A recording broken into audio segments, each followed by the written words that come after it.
Well, that was a pumped-up Sandy's crowd out there for the Dick Bivens games last night. Amarillo High in action, kicking off Week 8 last night against Plainview. But we're going to kick things off with our game of the week. We showed you these highlights earlier in the show. The Randle Raiders taking on the Hereford White Faces. Let's see how you, the fans at home, voted. Close one. 49% had the Raiders, 51% had the White Faces. And as we mentioned, Randle coming off back-to-back wins, Hereford back-to-back losses. Let's see who got the victory tonight. We're going to pick this one up in the third quarter. It's 6-0 Hereford at this point as Delosier, he's going to go back and connect through the air to give Hereford their first score. They would miss the extra point. Randle stays up 1.76. That's still our score in the third. Randle going to attempt a screen pass here, but it's picked off by the D lineman. Going to give Hereford the ball and a little bit of momentum, you would think. But on the next series, Dodge Delosier, he hasn't done a lot of this year. He's going to throw it up to Nelson, but he's a Raider. And that's not the guy who wanted to throw it to. He's going to make a nice little return there, setting up Randle. Then on the next play, we have Nix throwing it up for Jashawn Barrow. It's open downfield. That's good for the touchdown. Randle goes up 14-6, and they get the win in this one tonight, 21-6. Well, our very own News Channel 10 Sports Ralph Cooper was out there at the game, and now he has a post-game interview with head coach Galen Selman on their third straight victory. Another week in the books, the Randle Raiders have defeated the Hereford White Faces 21-6, and they're keeping their momentum rolling with their third straight district victory. And now I'm here with the head coach, Coach Selman. We're going to bring you in. Coach, you guys got a huge win today. And on the defensive side of the ball, you played incredible. A lot of turnovers, a lot of great plays. What was it leading up into this week that you were telling your guys? Well, we knew, offensively Hereford was going to, try to get us into bad situations. So, all week it was just, preaching being disciplined, getting lined up right. That was a big one. And, fortunate for us, we were able to get some turnovers and, proved to be huge.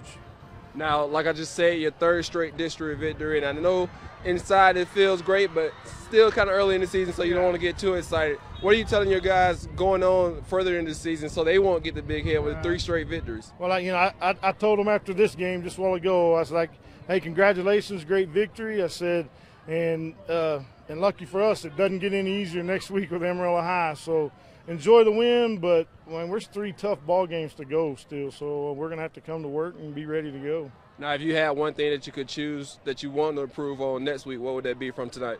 We still just need to improve overall offensively, and keep improving defensively. Defense has been good, solid all year, but we've struggled some offensively, and we need to, keep improving there.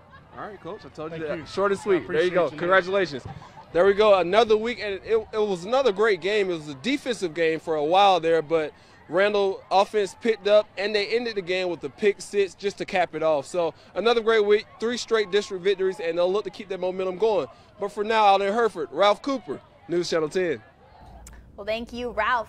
Yeah, Randle now 3-1 in district play, looking to a fight for the playoffs. If the season ended today, Randle's in. Yeah. So they're looking good for the Raiders so far. Yeah, and Hereford got to figure out what's going on there. Obviously, a close matchup out there tonight, but the 3 White straight Faces, losses now in the district, not how you wanted to start off district play for Coach Delosier. Certainly looking to bounce back. Well, as I mentioned, Amarillo High kicked off Week 8 last night at Dick Bivens, taking on Plainview, and the Sandies were looking to become the first team in District 358 to reach 4 wins. And the Bulldogs, a little bit of a wild card because they defeated Hereford and then came up short to Dumas last week by just they fell to PD as well. Yeah, by just 4 points. So we'll see if the Sandies were able to get the job done last night. Let's take out to those Thursday night highlights, and the Bulldogs leading by a field goal in the second quarter, and Carson Hawk with the keeper. He's got his eyes on the end zone, but Ryan Westlake makes the stop at the 1-yard line.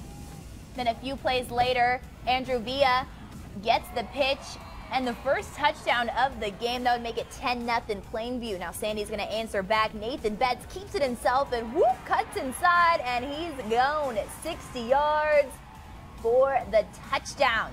They cut into the lead 10-7.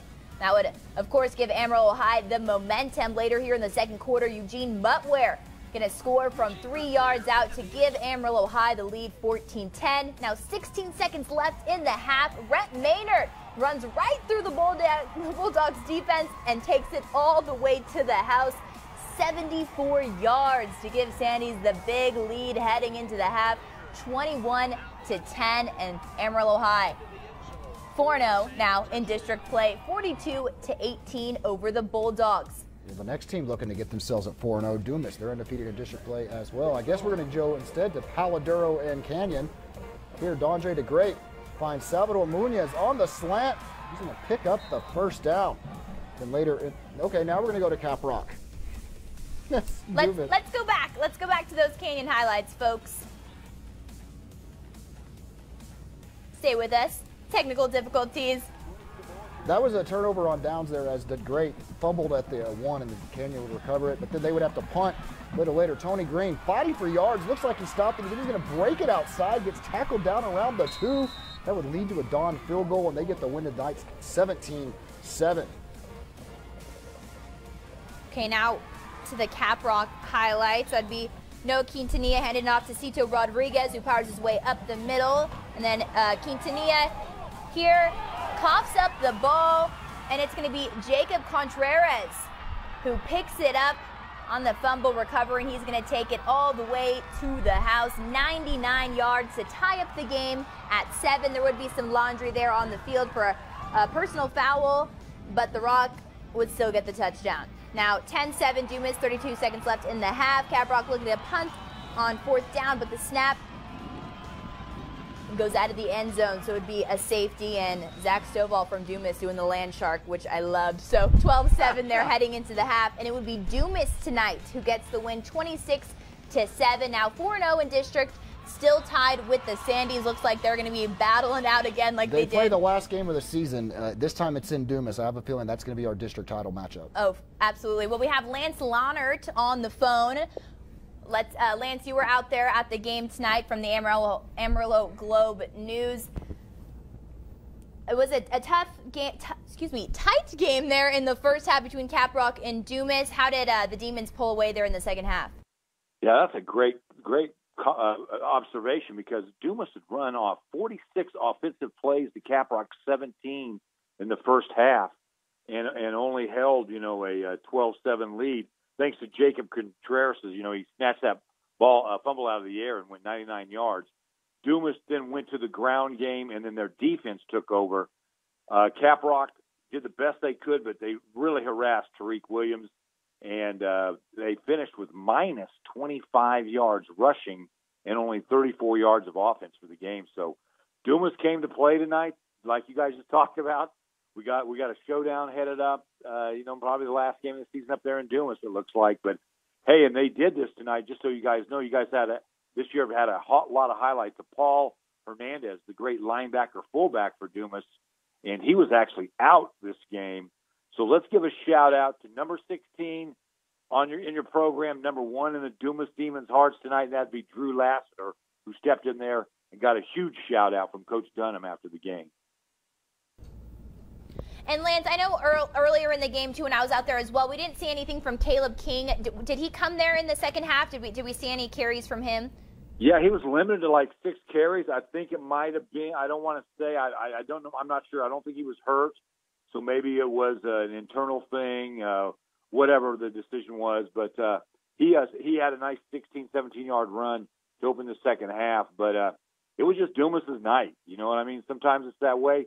Give Caprock credit. They didn't quit, and as Dan Sherwood said after the game, they still have playoff destiny in their own hands, and that's all that matters right now for them.